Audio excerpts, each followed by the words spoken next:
I'm going to, I'm really going to let them just introduce themselves and tell a little bit about what they do.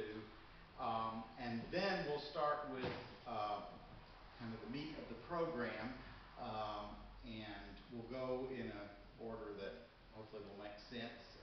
But we'll just start here at the far end. Just introduce yourself, tell them where you work, what role you have in the mental health world, and then we'll come back and we'll start with Tracy to talk about what is depression, signs and symptoms. I probably didn't need a mic, but since I have one. My name is Tracy Richardson. I work for the Anderson Oconee Pickens Mental Health Center. I am at the Anderson location. I am the community service manager, and pretty much what that entails is supervision of intensive mental health programs in the home, out in the community, which encompasses forensic services, the day treatment programs. We work with individuals who have not only mental illness but co-occurring drug and alcohol issues. And we also, I am the housing liaison, which means that when clients who have mental health diagnosis, I assist with placement in residential care facilities or apartments out in the community. Good evening. My name is Michelle Reedy, and I'm with NAMI Anderson Oconee Pickens. We're the National Alliance on Mental Illness, Anderson Oconee Pickens counties. And NAMI is the nation's largest grassroots mental health organization dedicated to improving the lives of those with mental illness and their families through education, advocacy, and support. Hi, I'm Kevin Hoyle. I'm the director at Anderson Oconee Pickens Mental Health Center. Work with Tracy. We have clinics, obviously, from the name in Anderson, in Seneca, and now Easley. I'm going to talk a little bit later on about how you can access services through the Mental Health Center. I'm Sarah Fox. I work with AMED Health. My role at AMED is I'm in a managerial position where I'm over our intake for behavioral health, which basically means that we have the opportunity to assess and coordinate services for those that are presenting, whether they're in the emergency room or in our medical units or wherever at AMED Health, to get that coordinated. Also, I have an additional role that was added this year where I'm also over our clinical staff on our inpatient unit at AMED. Good evening. My name is Dana Despradel. I'm a clinical social worker in private practice here in Anderson at Counseling for Life. And I'm going to talk tonight about childhood depression and when it would be time for children to seek treatment for depression.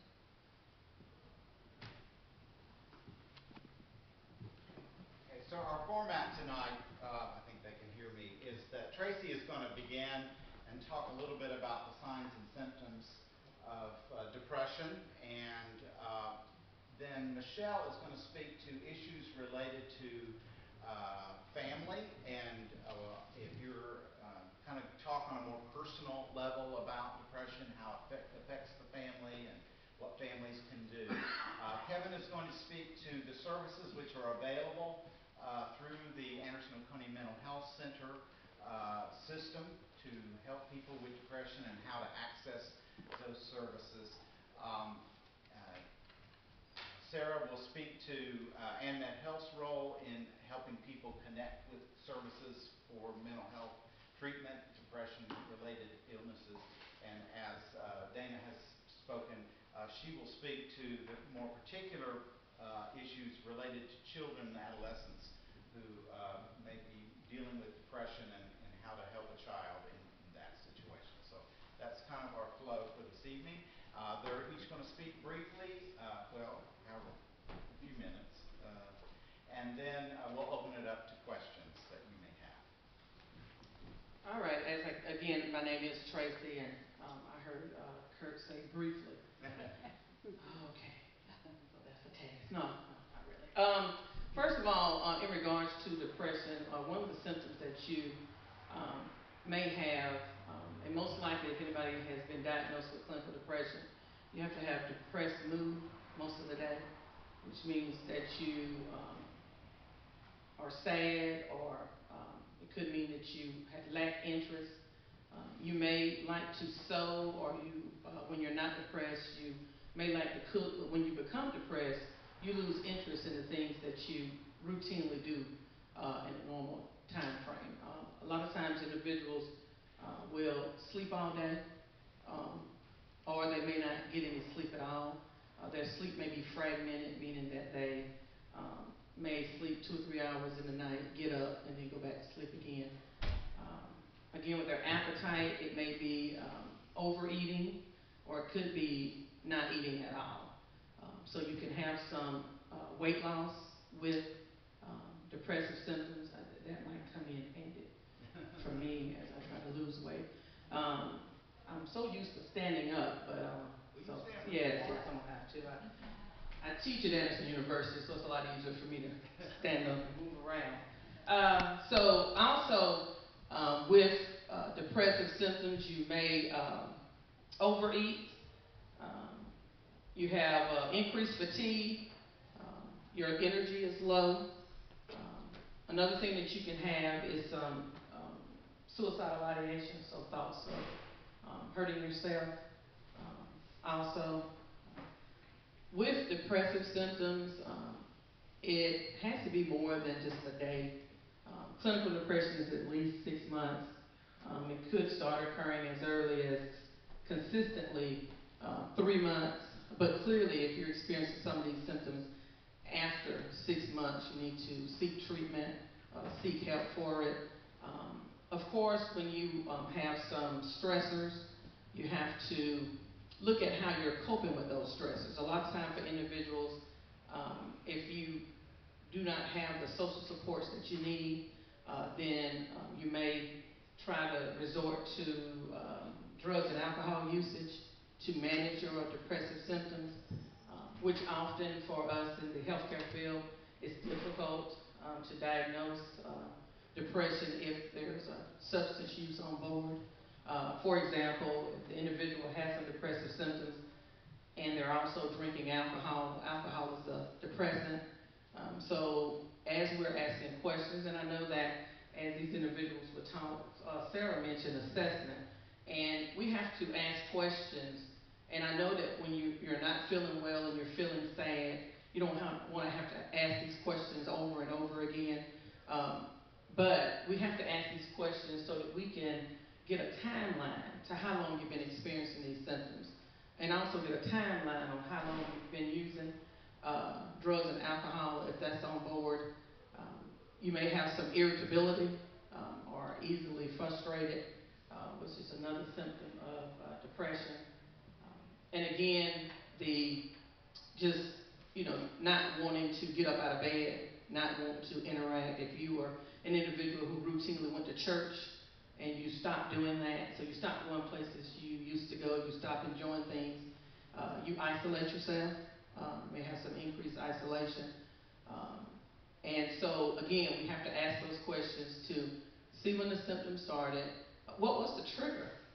Did something happen in your family in regards to a death? And if it's a death, then we have to ask questions to rule out if it's not bereavement. But of course, with death, you're going to have some natural depressive symptoms. However, your resiliency kicks in and you're able to manage that. It is when you're still having problems that 6 months after that there becomes a problem.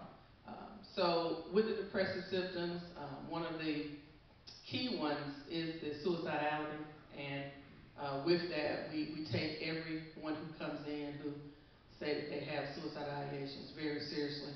And then when we hear that, we have to go into a different mode of assessing, because we have to assess, your intent and your plan around that to see if you become a threat to yourself or to someone else. So we again have to ask questions. And it's helpful for us to know, again, with that time frame, it wouldn't hurt for individuals to write down when you start experiencing these symptoms.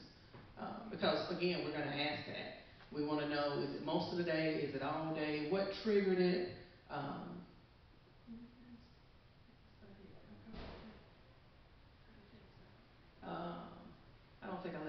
difficulty with concentration is the last one. You may have some difficulty focusing, difficulty with concentration. Along with insomnia, you may want to talk about that and hopelessness. Yes, that's it. Increased feelings of hopelessness. Now, often individuals who have increased feelings of hopelessness, a lot of times that's in correlate with suicidality, having those suicidal ideations, meaning that you just you don't have any fight in you left. You have feelings of I don't want to do anymore. I decreased self-esteem, just extremely depressed and not wanting to, a lot of times not wanting to live. Loss of purpose, loss of goals. That is something also with the increased feelings of hopelessness and helplessness. You may feel like that your life goals that you have not accomplished them, and you have no desire to accomplish them. And so again, that's a serious symptom as well. With the insomnia, you can have that where you are having difficulty falling asleep and difficulty staying asleep. And so again, all of these things that you may experience, it has to happen for a specific amount of time. Okay, and so it's always important for you to let an individual know, let someone, a friend, a family member who can help you get help, let us know so that we can help you. Questions about that? Did I go too fast? If I have no questions, that means I explained it well. Yes, sir. Explain to me what the difference between just plain depression and manic depression. All right. With just plain depression, as you say, in order for you to have manic depression, it's where you have episodes of depression. So you have all of those symptoms, and you may go a month and you're okay. But then those symptoms are going to pick back up again. Okay? So you're going to have a calming period, then you may feel down for 2 or 3 months or 2 or 3 weeks, and then you go into a calming period again, and then you have another episode of feeling depressed. It's sometimes difficult to diagnose the hypomania. Sometimes if we see it for the first time, we think it's a major depression episode when it could be hypomania that's associated with bipolar. Yes, ma'am. What is the manic depression psychosis? All right, with major depression, you can have some psychosis with it. Some individuals hear voices, see things, and have some paranoia, and they have some depression. And so they can have major depression with psychotic features. Any other questions? Everybody know what paranoia is? When you think people are trying to hurt you and they're really not? Okay. I know, from time to time, everybody gets maybe depressed for a few days over a situation. When is it time to seek help? How long do you let depression carry on before you seek help? I would err on the safe side. If you're experiencing symptoms at 3 months, come in. Sarah, do y'all do a month? Yeah, or Okay. 2 weeks. If you have a persistent sadness, overwhelming Depressed sadness, mood for 2 weeks, yeah. weeks, then you, at that point, one of the things that's recommended, and a lot of people do this in our community, because we get a lot of referrals to ANMED from our physician's offices. You go to your primary care doctor, your physician, and a lot of the offices now, as you well know, will do a self-report inventory on your depression, and they'll see where you're rated at, and that may be the first place for some people to begin. And then the church is the other avenue, Yeah. I think, to begin. Right. Social supports like your family doctor, We could church. also be looking at the difference between situational depression versus organic major depression. Right, right. And if there's a trigger for it and you can address the trigger, the depression may get better. Right. You have another I question? was gonna say, with that crying, you do a lot of crying. You have crying spells as well. You can have crying spells with depression or tearfulness. And you said manic Depression depression, psychosis. which the terminology now is bipolar. Bipolar. The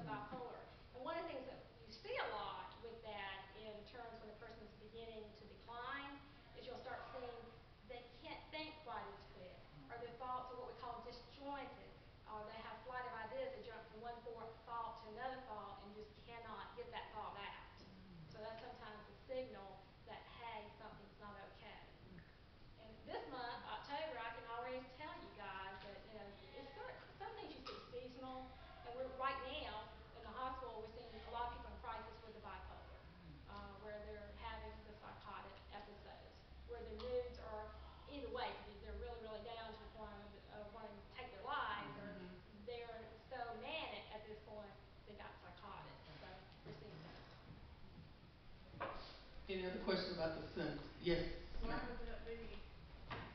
I'm sorry, I didn't hear you. Why would that be? Why would October be a big month? That's my question. Yeah. Some of it has to do, it's just the seasonal changes. Sometimes you'll see as, basically, I'll be upfront. There's not any research on this, but someone needs to do this project. 1 week before a full moon, we see an increase of individuals coming to the ER that are either extremely depressed or they may be psychotic. You see that, but one of the things that's happened, things are seasonal. Think about it, right now, Christmas. Christmas is coming up, the holidays are coming up, but also, we're not, the light during the day is less and less and less. Right. So you start having those changes. And it seems to happen a lot in October, for some reason. Yeah. Do you always recommend medication along with counseling? I mean, is that a, don't. I think most of the research does show that a combination of medication and counseling has the best outcome for depression. Now, some folks may respond very well just to talk therapy, and they don't necessarily have to have medications. I think most folks who are having a major depressive episode, something that is an organic depression, a physical abnormality with neurotransmitters and all that scientific stuff, there's going to need to be some medication with that. So most of the time, probably a combination is the best and most effective. How often do you push exercises as frontline therapy? I know in Europe and Germany, that is the default position, to do exercise first, especially for the low level or moderate. Absolutely. Having a routine, getting enough sleep, eating well, exercise,